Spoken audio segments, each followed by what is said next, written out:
آیت نہیں جس کا یہ مفہوم ہو کہ مردے سنتے ہیں.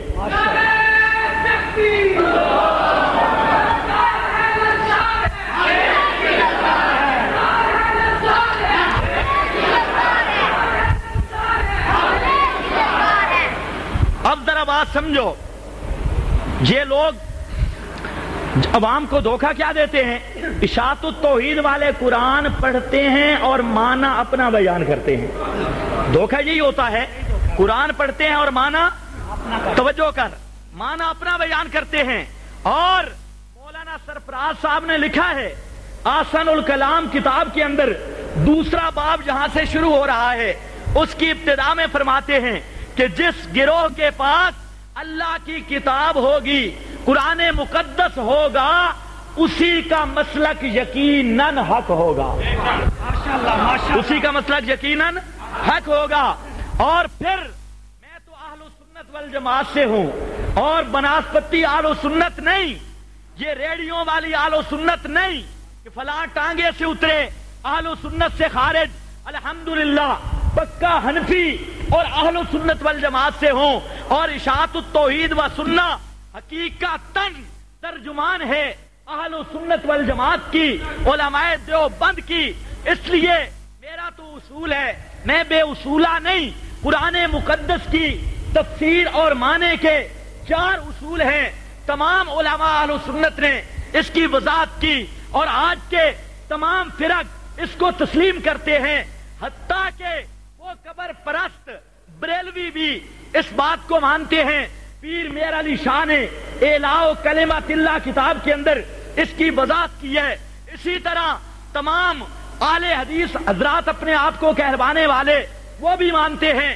تمام موجودہ فرقے اس اصول کو مانتے ہیں اور تمام متقدمین اہل سنت کا اصول، تمام مجتہدین ائمہ کرام کا اصول وہ یہ ہے کہ جب مسئلے کی ضرورت پڑ جائے سب سے پہلے مسئلہ طلب کیا جائے گا اللہ کی کتاب سے.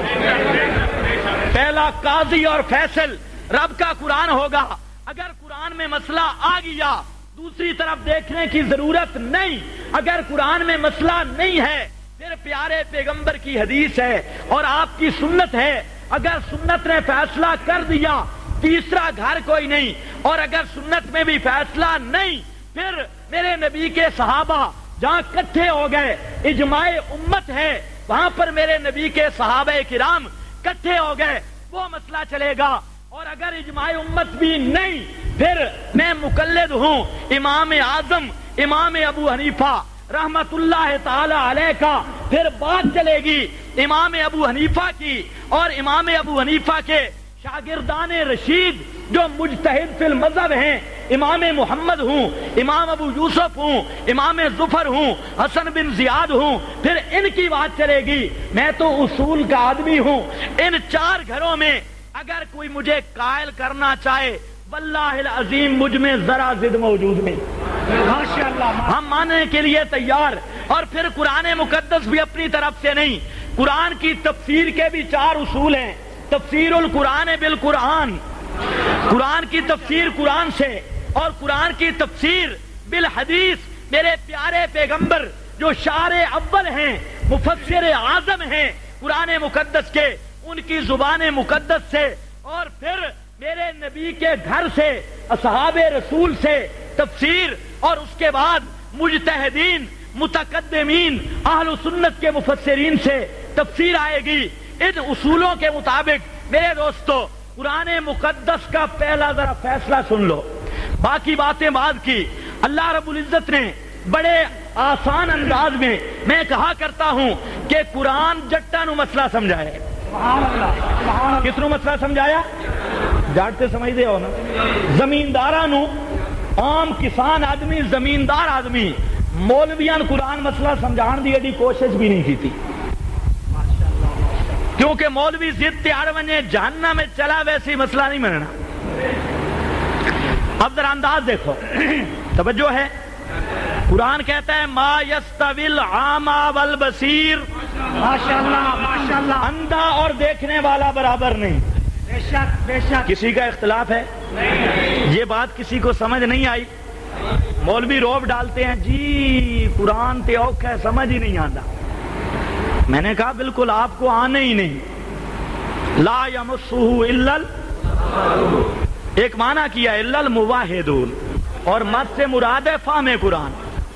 ایک معنی یہ بھی مفسرین نے کیا ہے قرآن سمجھی اس نو آندے کہ جس دے دل وچ اللہ دی توحید ہوے سبحان اللہ تے جس دا دن رات مشغلہ ہوے توحید دیاں چولہا ہلاونا ہیں کسیاں چاہ کئیاں چاہ کے تے ساندر لے کے توحید دیاں دیواراں ڈھاونا اور توحید دے شجرہ طیب کی جڑیں اکھاڑنا جس کے مقدر میں ہو ساری زندگی اسے کیا پتا کہ قرآن مقدس اس نے تو کہنا ہی ہے مجھے سمجھ نہیں آتا. اس لیے قرآن کہتا ہے ما یستوی الاعمی والبصیر اندھا اور دیکھنے والا برابر نہیں ہے. آسان مسئلہ ہے مشکل؟ آسان. ایک مثال فرمایا ولا الظلمات ولا النور اندھیرا اور روشنی برابر کیا ہے بے؟ اندھا اور دیکھنے والا برابر نہیں, اندھیرا اور روشنی برابر. ولا الظل ولا الحرور دھوپ اور سایہ برابر, دھوپ اور سایہ برابر. کتنی مثالیں آ گئی؟ 3 مثالیں. اندھا اور دیکھنے والا برابر,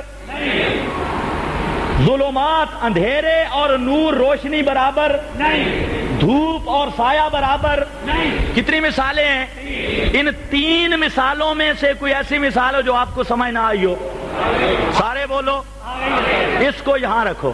ایک دوسرے مقام پہ قرآن کہتا ہے 3 باتیں اتفاقی, اس میں نہ کسی بریلوی کا اختلاف نہ دیوبندی کا بلکہ کسی عقل والے کا اختلاف نہیں ہے. ان 3 مثالوں میں کسی عقل والے کا اختلاف نہیں. اب سنو قرآن کہتا ہے انما حرم علیکم المیتہ, اللہ نے حرام کیا ہے تم پر مردار, وہ جانور جو بغیر ذبح کے مر جائے وہ حرام ہے. وہ جانور جو بغیر ذبح کے مر جائے وہ حرام ہے, وہ حرام ہے پہلی چیز. اور فرمایا والدم اور خون, رگوں سے بہتا ہوا دم مسفوح وہ حرام ہے. اور تیسری لحم الخنزیر, خنزیر کا گوشت بھی حرام ہے. کسی کا اختلاف ہے؟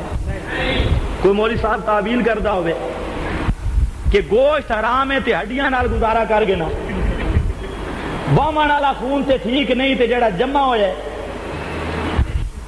3 مثالیں اتفاقی قرآن کا انداز ہے, وہاں پہ بھی اتفاقی. چوتھی جو مثال دی ہے جہاں پر مولوی اڑ گئے ہیں دونوں مقام پر, ایک پارٹی یہاں اڑ گئی ایک پارٹی وہاں اڑ گئی.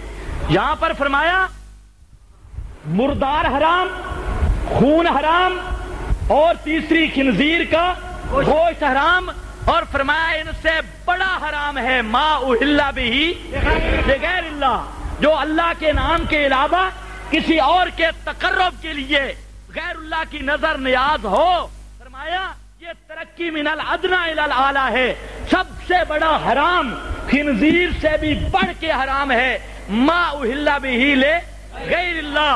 اور جہاں پر فرمایا اندھا اور دیکھنے والا برابر نہیں, دھوپ سایہ برابر نہیں, اندھیرا روشنی برابر نہیں, جہاں پر بھی برابری نہیں. اور سب سے بڑی تسویہ مفقود ہے اور سب سے بڑا تفاوت جو ہے, اس لیے علماء فرماتے ہیں اللہ نے فعل کو بھی مکرر ذکر کیا, یہ ما یستوی الاعمی سے فعل ذکر کیا,